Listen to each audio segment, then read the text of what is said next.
Well, Breece Hall is officially back, ladies and gentlemen. This was, in my mind, a horrible game. It was a great game if you loved refereeing. It was a great game if you love flags. It was a great game if you love Jets making a zillion mistakes. But let's go ahead and let's dive into the Jets offense, talk about the fantasy football impacts that you have here. Starting off, quarterback Rodgers plays a good game, I guess. Does it freaking matter for his own fantasy football value? No. I mean, going through and looking at where we have Aaron Rodgers in the rest of season ranks, he has 292 passing yards, but the man's never going to pick up a single rushing yard. So if I'm looking at Rodgers in our rest of season rankings, I guess we'd rather have him over probably the Derek Carr range. But you're not going to have a single rushing yard. Daniel Jones, Lawrence, maybe worse real-life quarterbacks, but at least they'll run somewhat. I think Stafford, Tua won't run, but they all have more passing volume. So honestly, it doesn't even matter where you rank Aaron Rodgers. I don't really care about the rankings after QB 24, because none of those guys you're starting in fantasy. Don't roster Aaron Rodgers if you have him for fantasy football purposes. Obviously, the main thing is just, can he provide Garrett Wilson production? I guess Allen Lazard too. But anyway, this was the first game that we had with this new Jets coaching staff. Or new play caller, new head coach, blah, blah, blah. And the main storyline we should focus in on here is the usage involving Breece Hall versus Braelon Allen.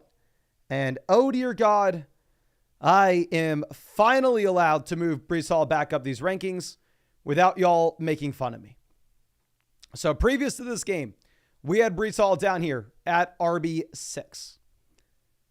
But with that being said, Breece Hall sees 24 opportunities in the form of 18 targets, as well as 18 carries, 18 targets would have been nuts, as well as 6 targets. If you were comparing this to what you actually have with Braelon Allen, bye-bye. 3 carries, 2 targets out of the backfield. Braelon Allen just remains the premium handcuff running back. Breece Hall looks like the locked and loaded must-start 3-down bell cow that he was drafted to be coming into the season. I had Breece Hall ranked as our RB2 coming into the year behind CMC. We had moved him down to the RB6 with how bad he had been.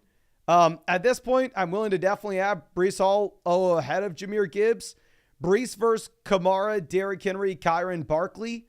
I think I can move Breece ahead of Kamara just strictly based off the Derek Carr injury and the fact that this Saints offense should be much, much worse than the Jets offense for the next few weeks. Now, obviously, full PPR format, then what happens if you get Derek Carr back in, blah, blah, blah. It doesn't really matter. They are back-to-back. But nonetheless, Breece Hall still remains the must-start running back every single week, the RB1 every single week, which is what pretty much everybody knew already. Now, let's go ahead and let's look at Braelon Allen in my rest of season ranks, because this is something that we need to reevaluate. We previously had Braelon Allen up here alongside Zach Charbonnet as the premium handcuff back, where if anything were to occur to the guy in front of him, he's a must-start name every single week. And also at the same time, if you were extremely desperate, you could go through and throw him into the flex spot if you had a bunch of injuries and a bye.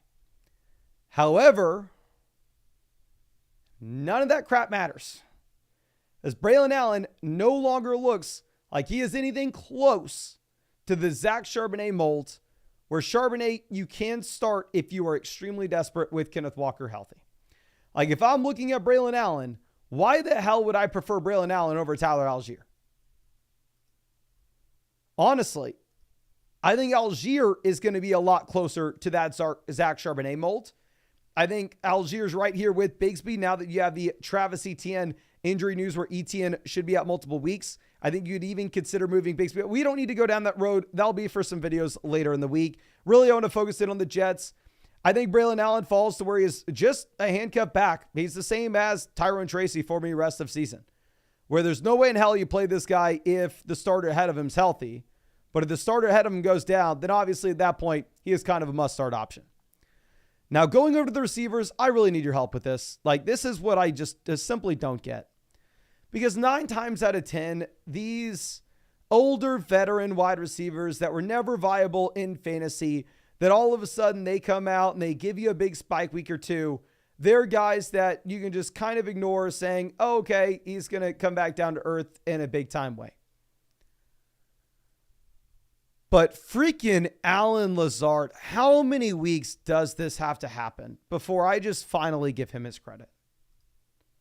How many weeks do we need to see Allen Lazard actually go out there and provide you a usable week in fantasy football before I just throw in the towel and start including this guy as a top 40 wide receiver in our rankings? The thing that feels so bad about this is I feel like I'm going to go through, I'm going to freaking put this guy up as a top 36 wide receiver in our rankings in week 7.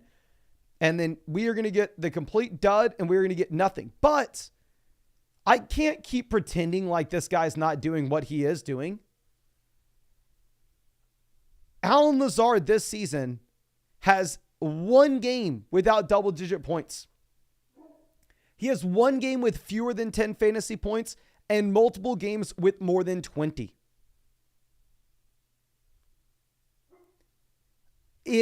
At this point, I don't even know. I feel like we're going to get him in our lineup. I feel like I'm going to go pick him up off the waiver wire. I'm going to get excited about him. I'm going to be chasing the points, and then he's going to give us a complete and absolute 0 in week 7. Perfect best ball. I mean, but realistically, what the hell is Khalil? What has DeAndre Hopkins proved to put him ahead of Allen Lazard?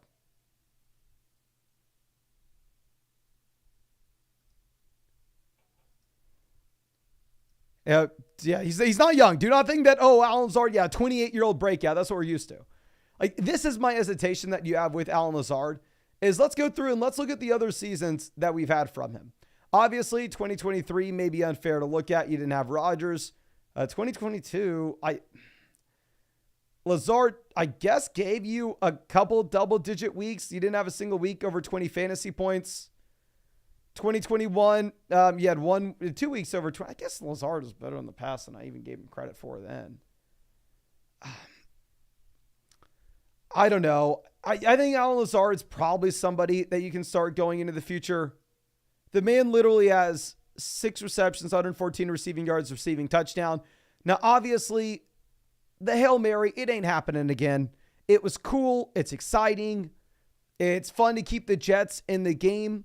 But even if you take away the 54 receiving yards, the receiving touchdown, and the reception from that play, the man still had 60 receiving yards. The man was still viable in fantasy. So I think at the very minimum, I have to rank Lazard as a wide receiver 4 going into the future. And for sure, somebody that we have to consider starting weekly. Obviously, we will get to Keon Coleman in a bit. I agree with you. Keon Coleman needs to move down the rankings dramatically. Now, going over to Garrett Wilson. Garrett Wilson gets the majority of targets here. Garrett Wilson continues to be an alpha. He's at the very top of the NFL in targets. So Garrett Wilson continues to be a top 10 receiver in fantasy. We had Garrett Wilson as the wide receiver 9 coming into this game. Now that we are getting the continued trend of the Aaron Rodgers passing volume, I'm okay moving Garrett Wilson ahead of Drake London yet again. I mean, these guys were kind of being drafted next to each other in drafts this year. When we're another week closer to Tyreek Hill coming back in, I'm still going to have Tyreek ahead of Wilson. Tua coming back in. I'm still going to have Tyreek ahead of Wilson. I know people will absolutely hate that, but personally, I think that Tua may be back 2-3 weeks from now. And if that does happen, I think Tyreek Hill goes back to being the wide receiver 1 overall in fantasy. Wilson's not there for me just yet. He was a top 10 option before the game. He remains a top 10 option after the game. Nothing there really changes. Tyler Conklin plays a bit. Tyler Conklin always sees a bunch of snaps, never does much with him. A streaming tight end, if you get super desperate, in reality, he shouldn't be rostered. If you have Tyler Conklin, just go ahead and drop the dude. I think in our tight end rankings, he may not be a top 24 option. I don't even know if we need to update these. Somewhere to quarterback, like past the top 20 guys, to be honest with you, I don't spend much time with because I don't think they should be rostered. I have Tyler Conklin, tight end 22. He's not going up from this performance, I'll tell you that. Going over to what we have with the Bills side of things. this is what is very interesting. One, starting with Josh Allen. Josh Allen gets you the rushing touchdown. Josh Allen, I think, honestly, does not change in our rankings.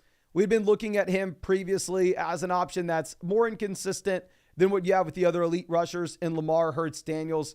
And honestly, I'm very close to moving Daniels over Hurts. Hurts has already gone through his bye, though, so you get the extra game. But regardless, I think Josh Allen, you have to put behind the top 3 rushing quarterbacks here with Lamar, Hurts, and Daniels. I'm still putting him over Burrow because Josh Allen has shown the larger track record of running the ball. I know Burrow obviously had the longest rush of his career last night, but still boom bust option that we are kind of banking on rushing upside with. Now going over to the waiver wire option, the guy that you had just picked up in Ray Davis. Okay, y'all got to give me some props. I know y'all were out here in the live stream before the game. We were Ray Davis over Ty Johnson. And we asked everybody in the chat. Y'all said Ty Johnson, or at least about 60-70% of y'all. And Ray Davis does look like he is the guy. I hope that you picked him up. I hope that you started him if you had James Cook. And if you are looking at Ray Davis going into the future, he is an absolute must-start running back in any week that James Cook misses. Now, with that being said, I think that really puts him about RB 45 in the rest of season ranks. I actually think we can, like, it's so difficult to rank these players here, right, in this range, because you can look at this and go, well, from a median projection perspective, rest of season, I'm pretty confident that Austin Eckler and Alexander Mattison will have a higher points per game mark than somebody like Ray Davis. But at the end of the day, are you ever that excited to play Madison? Are you ever that excited to play Eckler? No, they have cap ceilings where somebody like Ray Davis in a game environment where you have no James Cook obviously flies up to being a top 20 running back in our rankings, where that just simply can't happen with Alexander Mattison. It just simply can't happen with Austin Eckler. So it is tough ranking these guys in comparison to each other when they have just completely different profiles. But I do think we get confirmation that Ray Davis is the premium handcuff back.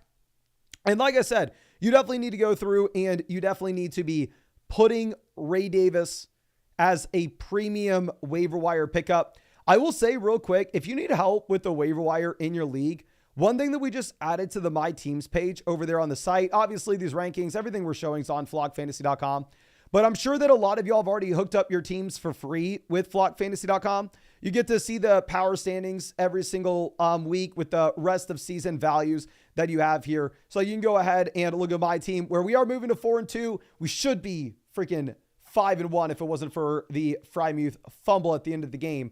You can look at the expert rankings and say, oh, okay, the average expert rankings have my running back room as the 9th best in the league with Connor, Swift, Ramondre, blah, blah, blah, blah. I mean, but what you can also do as well is you can hit select source and you can choose an individual creator's rankings. I update my rankings every single day. You can go ahead and choose mine and then actually adjust the power rankings based off the ranking set that you're looking at. And then here you can see my rankings with my team. But in this far right column, you will see the best waiver wire options in your league. All of this is free. The only thing that will be behind a paywall on the site is for you to choose an individual set of rankings, but you can use the expert rankings for free. But this is a much better way to see the best waiver wire options in your league. Just because if you look at Sleeper, Yahoo, ESPN, it is very tough to figure out exactly how to rank those guys when they are going off of projections, but you can filter by position. So I highly recommend using this for when you set your waiver wire tomorrow. And yeah, you can link with flockfantasy.com for completely free and use this for free. Just go over to the My Teams page, hit add new, and you can link with Sleeper, ESPN, or Yahoo. The reason you're not going to see Ray Davis as the best available player here on the waiver wire in the Flock League is specifically because Badaki got freaking lucky and was able to pick him up with the fab bids this morning to fill in for James Cook. But that's besides the point. But definitely make sure you take advantage of this for the waiver wire. Ty Johnson, I think you can pretty safely go through and drop, knowing that if you are looking at Johnson, even in a game where you have no James Cook, he's not going to do anything. I think you can very safely go ahead and drop Frank Gore Jr. if you picked him up for any reason. I ignore it. Okay, now, here's what's interesting is going over to the wide receiver room. So we listened to Las Vegas sportsbooks coming into the season that this Bills offense was going to be very good. And I thought that we were going to see a receiver here be viable, given the historical data of, good offense, good receivers in fantasy. And that has not come close to being the case. You have the promise of Keon Coleman at the beginning of the year, where he is the borderline round one NFL draft pick that's playing the most snaps, seeing the most routes run right away. Keon Coleman doing absolutely nothing. You had the promise of Khalil Shakir at the beginning of the year, not having a ton of target volume, but scoring touchdowns at a high clip, and it's a good offense. Khalil Shakir turns out to be absolutely nothing. Holding up hope for these guys in our rankings over there on the site. I think we need to move the Bills receivers down. It looks like this is a more rush first offense than what we have seen in the past. I mean, this is a large sample that we are looking at this point. And Allen is going to be spreading the ball out a ton as well. So we previously had Keon Coleman at wide receiver 45 in these ranks. We had Khalil Shakir at wide receiver 49. I'll wave the white flag. I'll move Keon behind Shaheed, even with Shaheed's injury. I mean, we'll have to read more of the Shaheed injury tomorrow. Can y'all spam the chat? Would y'all rather have Keon Coleman or Allen Lazard rest of season? I know where you're going, but it's just, can y'all confirm? Do I have to move Keon Coleman behind Allen Lazard? What do we have in the chat? Lazard, Keon, Lazard, Lazard, Keon, Lazard, Lazard, Lazard, Lazard, Lazard, Lazard. Yeah, everybody's on Lazard here. So if we get the confirm, and the thing is with Lazard, you've had one game with fewer than 10 fantasy points. What have we had with Keon Coleman on the flip side of this? Keon Coleman, you've had one game with more than 10 fantasy points. While I'm going to expect the 21-year-old rookie to get better as the year goes on, still, for you to have 1 week with 12 fantasy points, that was literally off of one reception. Like, it is very difficult for me to make that argument. Honestly, if I'm moving Lazard ahead of Keon, I'm moving him ahead of Shaheed with Shaheed's injury. Keon Coleman versus Hopkins. I think you honestly have to take Hopkins at this point. And you have to hope that you end up getting a DeAndre Hopkins trade to a different offense like the Chiefs. I think at this point, you have to prefer Wan'Dale Robinson over Shakir. Because the thing with Shakir's older, right? So it's not like we're expecting Shakir to naturally improve as the season goes on. I think we may have to move Tolbert and Juju ahead of him as well. I'll probably put Juju ahead of Tolbert, but the Bills receivers, nonetheless, these guys are not trustworthy as it stands. Barely inside the top 50 wide receiver rankings for us rest of season with Keon Coleman. I know it doesn't seem like we're moving him down a ton from wide receiver 45 to wide receiver 48. My thought process with this grouping of receivers is you're probably not starting any of these guys anyway. You're probably rostering them for the long-term upside. And if I wanted to hold on to somebody for the long-term upside, I still don't mind holding on to the guy that was drafted like 33 overall and is seeing a ton of work in the offense. And obviously, we can move Wan'Dale Robinson up just a bit. I have Wan'Dale in an embarrassing amount of underdog drafts. Wan'Dale Robinson's at the very top of the NFL in targets. The fundamental issue is, Malik Neighbors coming back in this week, and Wan'Dale Robinson will go back to not being startable outside of an emergency case. Now, looking at Dalton Kincaid, this is the best Kincaid game that we've had all year. If you're looking at market share numbers, the man sees 51 receiving yards out of a potential 215 passing yards in this offense. Previous to this game, we had Dalton Kincaid at tight end 7. Obviously, he had been disappointing. We had said that if Kincaid disappointed tonight, he probably was going to get moved behind Evan Ingram. If you're playing in a full BBR format, you can still very easily make the argument for Ingram ahead of Kincaid. As if you are looking at Dalton Kincaid, this is a tight end that hasn't come close at any point this year to see the type of volume that Evan Ingram just had, where, I mean, he ties the season high with 7 targets. Evan Ingram had 10 targets in this game. So full BBR format, I think I have a little more hope with Evan Ingram. Honestly, it's still go in that direction. The only reason I am hesitant to put Ingram ahead of Kincaid is given the amount of touchdowns that I think that will be scored in Buffalo going into the future in comparison to the amount of touchdowns that we should have in Jacksonville. While at the same time, Evan Ingram does have a historically low TD rates. Now, I think that should be everybody that needs to be discussed in this Bills offense. So to reiterate, Ray Davis, a must-add waiver wire option. I highly recommend, of course, taking advantage of the free tools that we're building out for y'all. I mean, a ridiculous amount of y'all have been having a ton of fun with it. We've literally had to upgrade the servers twice this season because y'all have crashed the site. But go over, link your teams if you're playing on Sleeper, ESPN, Yahoo. Completely free for you to go through and see the way that your league standings shake up based off rest of season values. Here, this is the Flock League.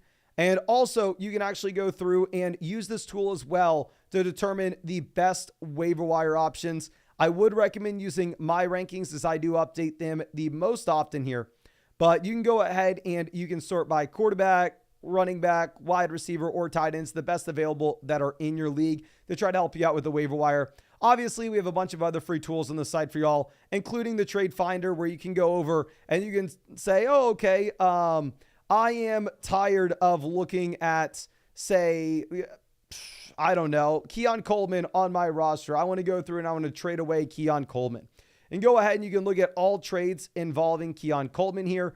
We're going to be looking at a one quarterback, full PPR, 10 or 12 team league. I'm fine with either one of those. And then you can see all the trades that have been involved in real fantasy football leagues and what the Keon Coleman price tag really is.